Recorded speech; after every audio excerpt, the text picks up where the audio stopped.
I am a native of Savannah, Georgia. I was born to Mr. and Mrs. George Platts in the year of 1911. And I have said so often, if I were to die and come back again, I'd like to come to the same family, with the same sisters and brothers, to go to the same schools, to the same college, and do the same thing that I have done. Maybe I would do it a little differently when it comes down to giving myself when I was young, but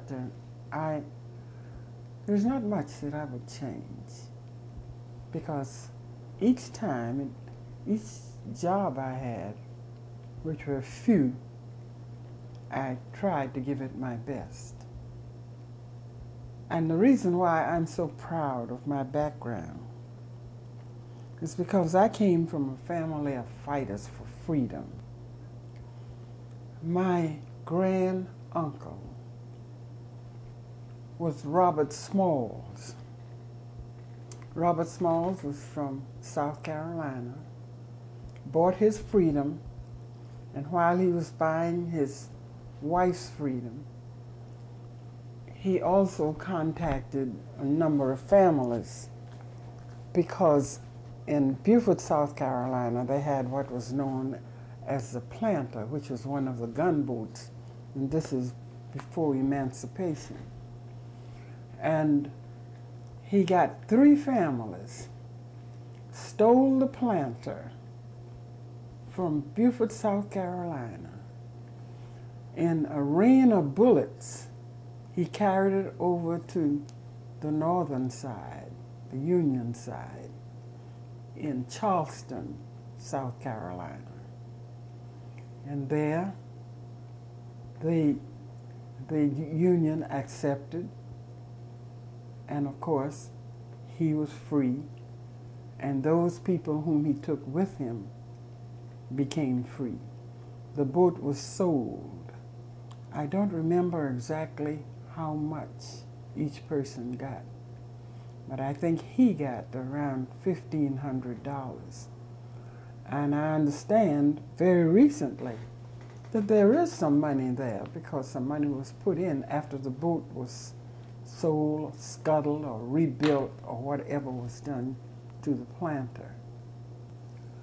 Then I think about my great-grandfather, who came from Africa. He was a free man when he came here. He came by the way of Liverpool, England. And when he decided to come to the New World, he knew that he would be taken a slave, because he was coming free. So he got an indentured white servant who lived in Liverpool. And he said, now, we're going to make a truce. If you are asked, who's your slave, you say, I am. If I am asked, who's my master, I'm going to say, you are. But when he came, he had any number of trades. He was a wheelwright, and I don't know to this day what wheelwrights do. He was a carpenter or builder, as they call them. He was a planter, and he was of a number of different trades that he had. And when he came, he settled in South Carolina. And my people are from South Carolina, both on my father's side and on my mother's side. He decided that he had to make money, and he wanted to show just what some of his trades were. And today, if you go to Beaufort, South Carolina, on the Broad River, you will find buildings there, at least 3 buildings that still stand. In those days, transportation were boats. And they had to have places where the things that were brought from other countries and countries too, and from other parts of the East, they had to have warehouses. And these 3 warehouses still stand on the Broad River. But this white fellow worked with him because, like Benjamin Banneker, who was responsible for the laying out and the building of Washington, D.C., he was responsible for this little thing, which was to put these buildings up, the warehouses up. And the white fella worked with him. And of course, when he worked with him, he was paid a certain amount of money for having been brought to the United States. And he paid off, and he became free. And what puzzles me now is why?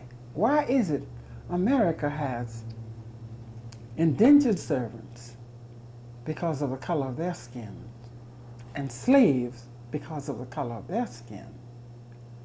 And yet, many people came here free. Many Africans came here free. Both of them, when it comes down to the slaves, many of them did buy their freedom. And as indentured servants, they had to do the same thing. So you can see the prejudice. And this is what I've been trying to fight all of my life. This is what my mother and my father fought. The difference that the system has made because of the color of a person's skin. Now, my grandmother, on both sides, were half Indians. My grandmother on my mother's side was half Indian and half German. Whether on my father's side, there were Germans also, because he was a Platz. And they spell it P-L-A-T-Z. But my great-grandfather decided that he didn't want any parts of that, and his name was written P-L-A-T-T-S. So we were Platts. I remember the time in 1921, I think, when my mother had a horse and buggy, when women were given the right to vote.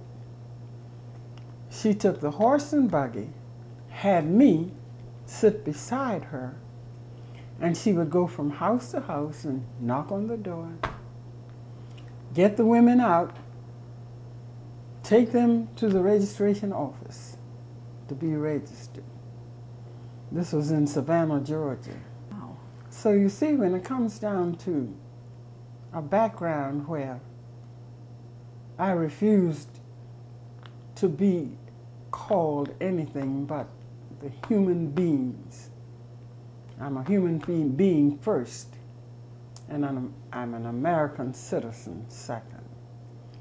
I dare to be labeled anything, because you can look at me and you have no reservations whatsoever of what I am, except black. Though like all Americans, we're mixed. And often I talk with whites, and we talk about people, and I let them know that the statistics had white, Negro, mulattoes. And the mulattoes from 1868 until 1910, statistics showed that 10,000 mulattoes went into the white race every year. And of course, they're still going. They've lost their mulattoes. They stopped using the words mulatto, or people of who are quadroons, or whatever they might want to call them. And because of that, as I said, you can look at me and you know whom I am. But particularly the southern whites, they don't know whom they are. If one drop of black blood makes you black, then shame on southern white man. Like J. Edgar Hoover, I'm quite sure you've heard that he destroyed all of his records because he had black blood. He destroyed his census records. He destroyed all of the records. I hadn't heard that. When you go back and search the records, you will find out that because he had black blood, and yet he was so evil and so hated. He was hated and he was hateful.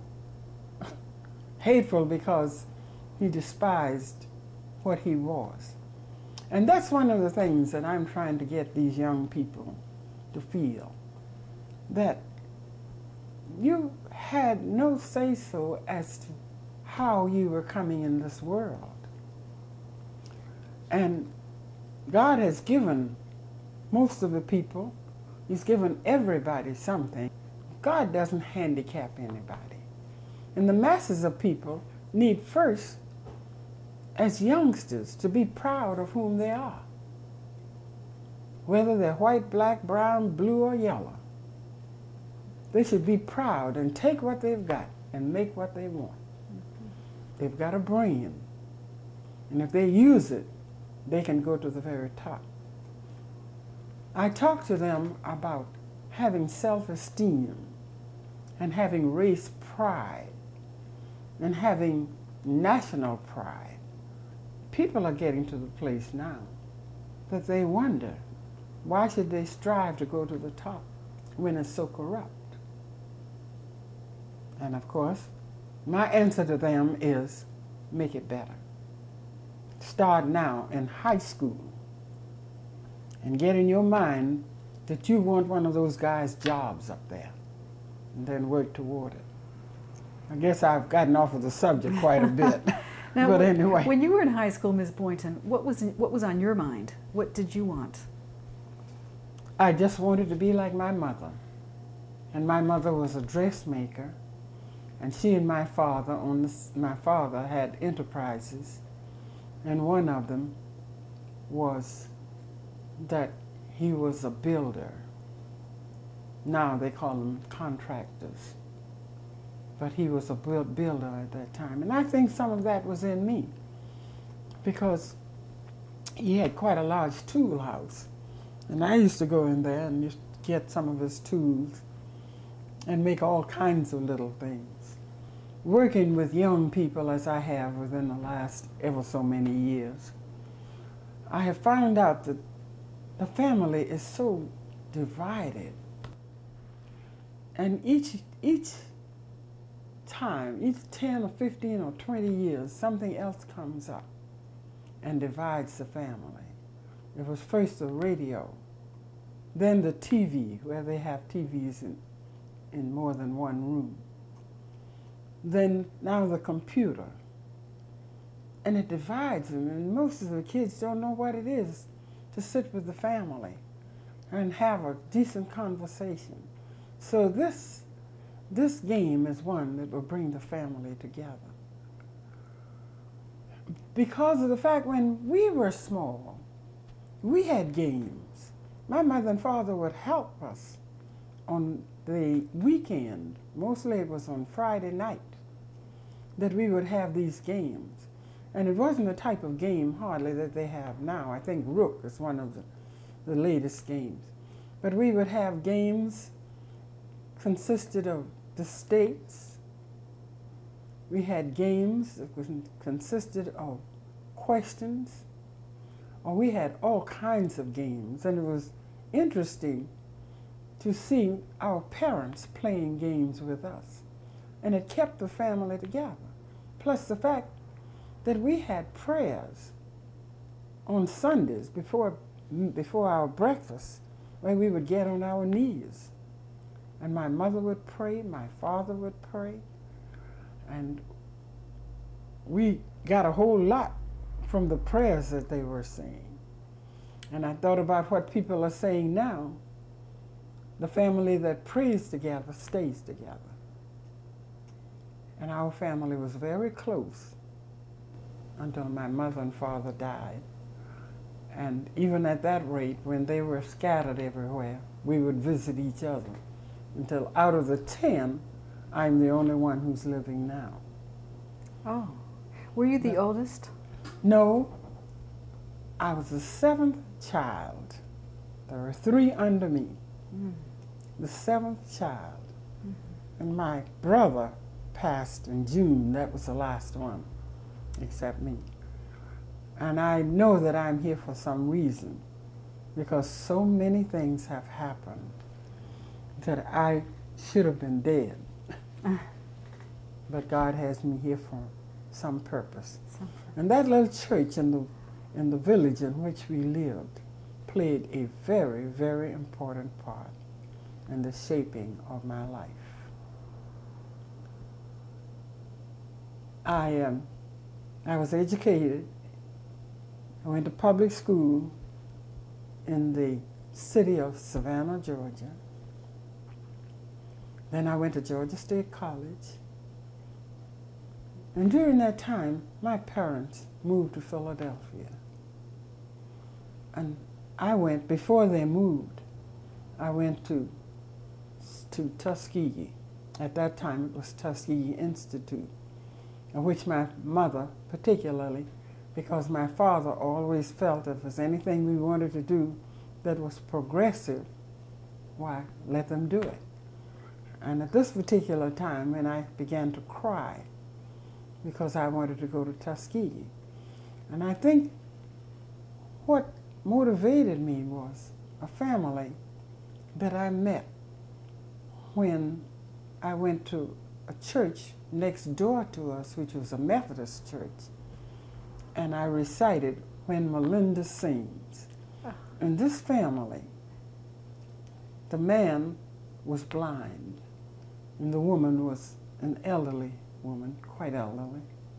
But they wanted to speak to me after the program was over. And they said, we are from Tuskegee. And of course, their objective was to find out where I lived. And they said, when you come from school, you pass right by our house, stop sometime. And when I stopped, I found out that they had a room they called the Tuskegee room. And I would sit up there, and everything I would look at was about Tuskegee. So my sister, when she graduated from Georgia State College, she said, Mom, I don't want Amelia to go to Georgia State College because without me, because she'll ruin my reputation. Yeah. And I felt I don't want to go there either because I don't love Georgia State College. So, and my father's health had begun to fail. He had crippling rheumatism. And he and my brother decided that they were going west because they told him that there was a section between California and Georgia where it was arid and it would be kind to his rheumatism. And of course, they didn't have campers, but they got a tent that had a carport, bought a new Ford, and crossed the country from the Atlantic Ocean to the Pacific Ocean. And he was away when I kept on saying I want to go to Tuskegee. And then he communicated with my mother. He said, let her go. And okay, I went to Tuskegee, and I decided I was happy because the Platts had made a wonderful reputation and a record in Savannah. And I didn't want to live on anybody's record. I wanted to live on my own. And I knew coming to Tuskegee, nobody knew me. Nobody cared. So I was on my own. And if anything came up, the first thing in my mind would be, I couldn't afford to do that because it would hurt my mother or it would hurt my family.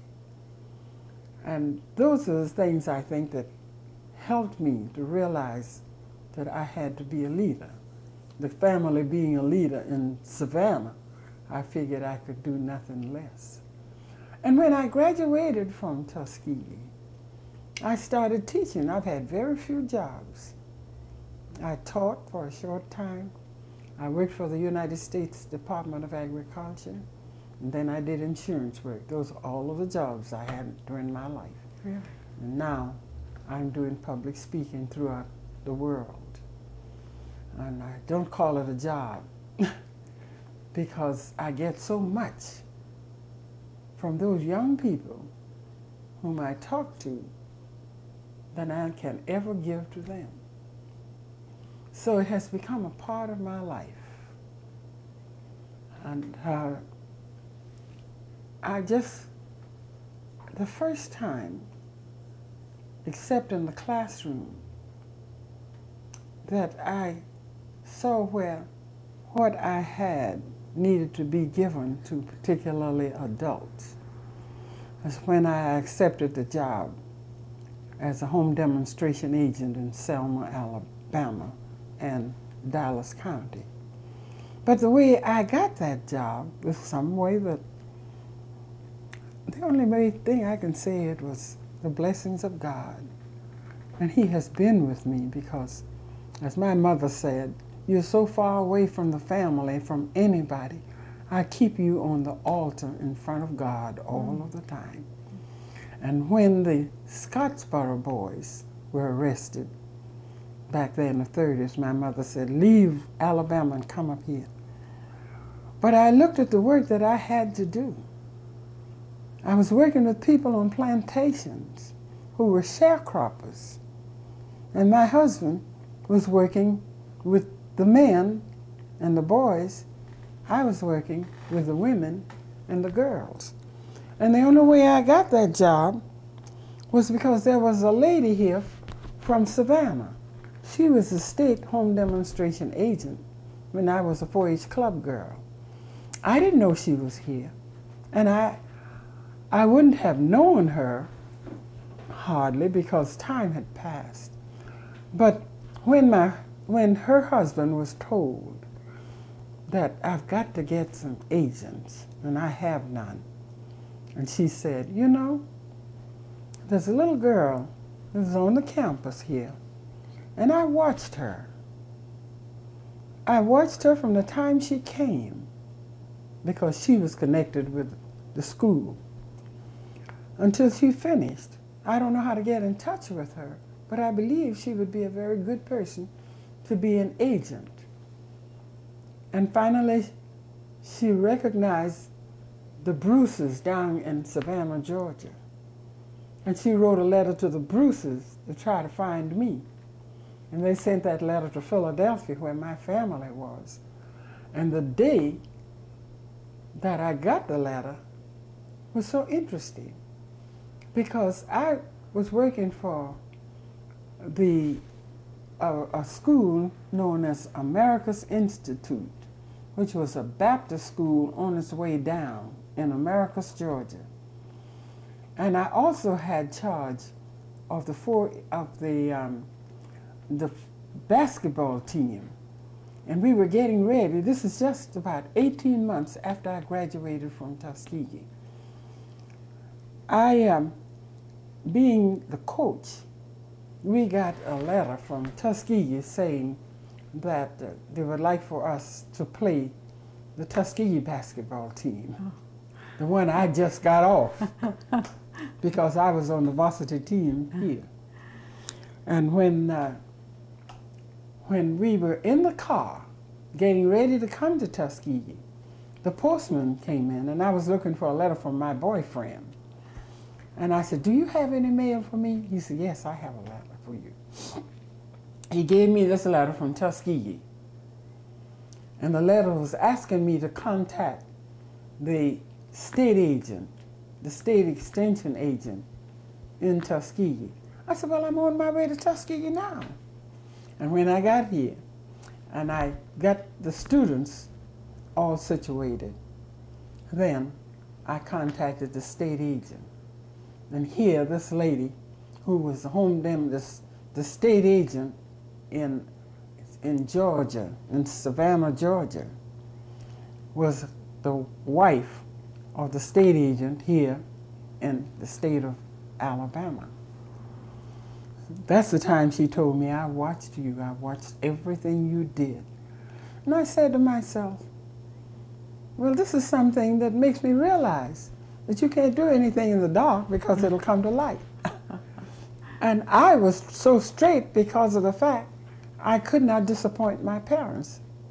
My mother wasn't particular about my coming to Tuskegee. She said, I heard that the girls had to work in the field. And of course, we knew nothing about a field because of the fact we lived in the city of Savannah. And I said to her, well, do they have any girls there? She said, yes. I said, well, if they have to work in the field, I can learn to work in the field too. It made no difference with me, but when I came here, I found that it was all something people had said, because the girls did not work in the field. So it pays these young people to try to do everything right, because somebody may be looking at you that will help to steer you clearly into whatever your profession is. I graduated from home economics, and that is something that has variety. I could teach sewing, I could teach foods, I could teach child care, I could teach foods, I could teach almost anything. And this is what I had to do when I started working with sharecroppers. And it was sad. It was really sad. I didn't know people lived in slavery until I went to Alabama and had to work, do extension work. These people lived on plantations, and they were sharecroppers. And the sharecroppers never knew what they made. If they were told, if they kept any kind of record, they could not challenge the plantation owner, or they would be beaten, they'd be killed, they'll be run off of the place. Because the first thing the plantation owner would say, so you dispute my word. And that was a no. But so many of them were satisfied. Satisfied because they had nowhere else to go. They were living in these houses, these huts, that their great-grandparents lived in as slaves. These were still slave huts back there in the 40s, 30s, 40s, 50s, and 60s. What did they look like? Shacks. They were houses that were built by, you had these columns or staves, and the outside boards were put over it, and that was all. Some of them had floors. Many of the kitchens had no floors at all. There was no electricity, no running water. There was nothing but the fields. And people stayed there and reared their family. The children married, and there'd be another shack there. There's nothing built for them. Because in these plantations, they were once slave places where slaves lived.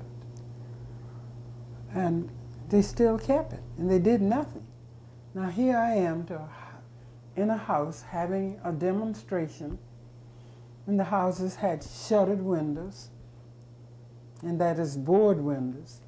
And if it rained or anything, of course you had to close it. The schools were 3 months long.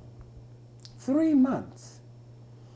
And often in some of the communities, the people would get together and say, we're going to ask the teachers to give us 2 more months.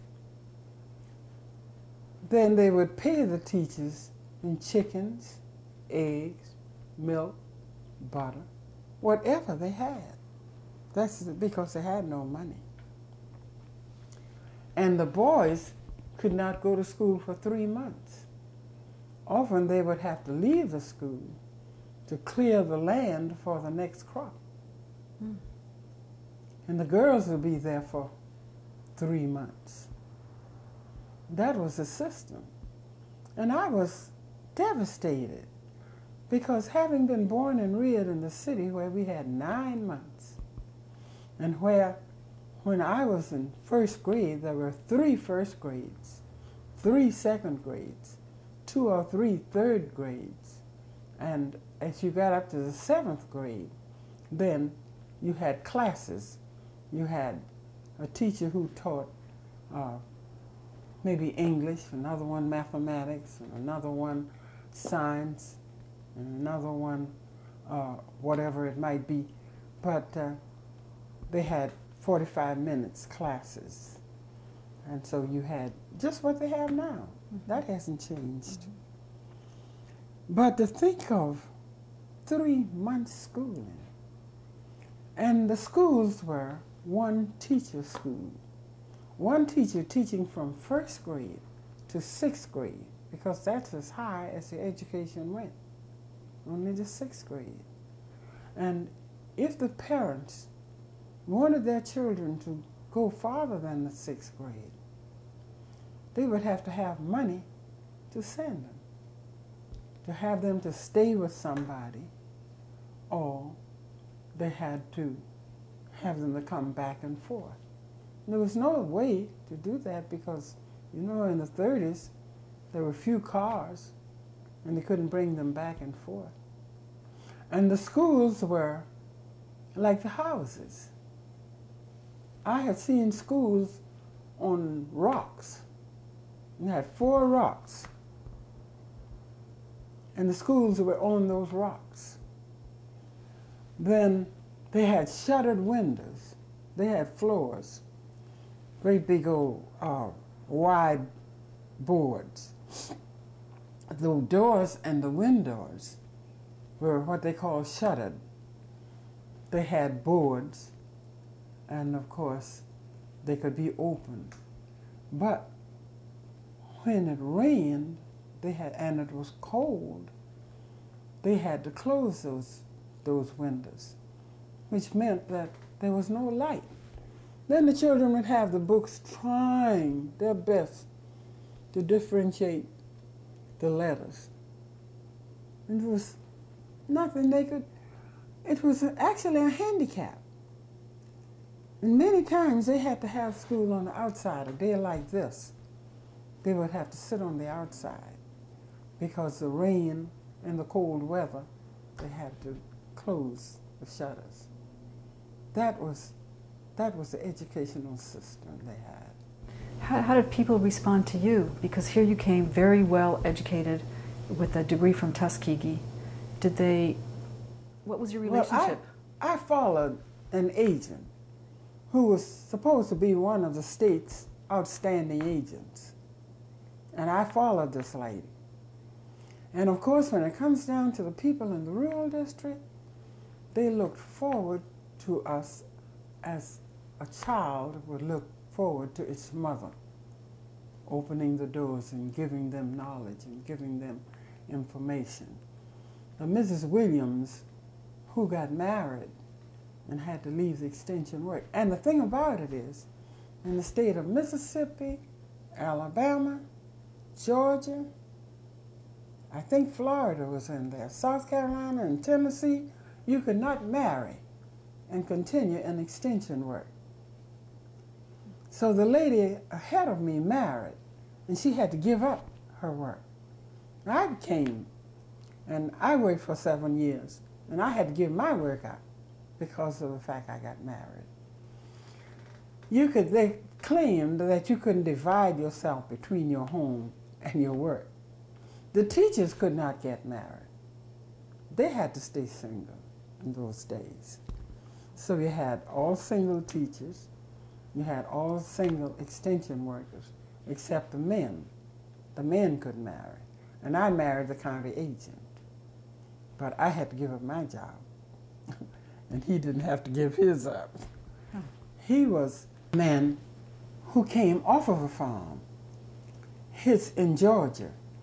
His parents owned 40 acres, 140 acres of land. And they gave land for a school. And the funny thing about it is, when I came, I was devastated about the school system. And I said, well, now in Georgia, we have 9 months school.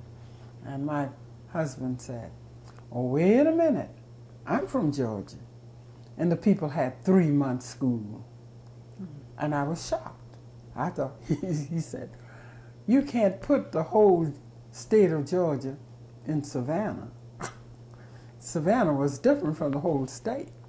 Then he told me that his parents gave a school, gave land for a school in the community in which they lived. They owned the land.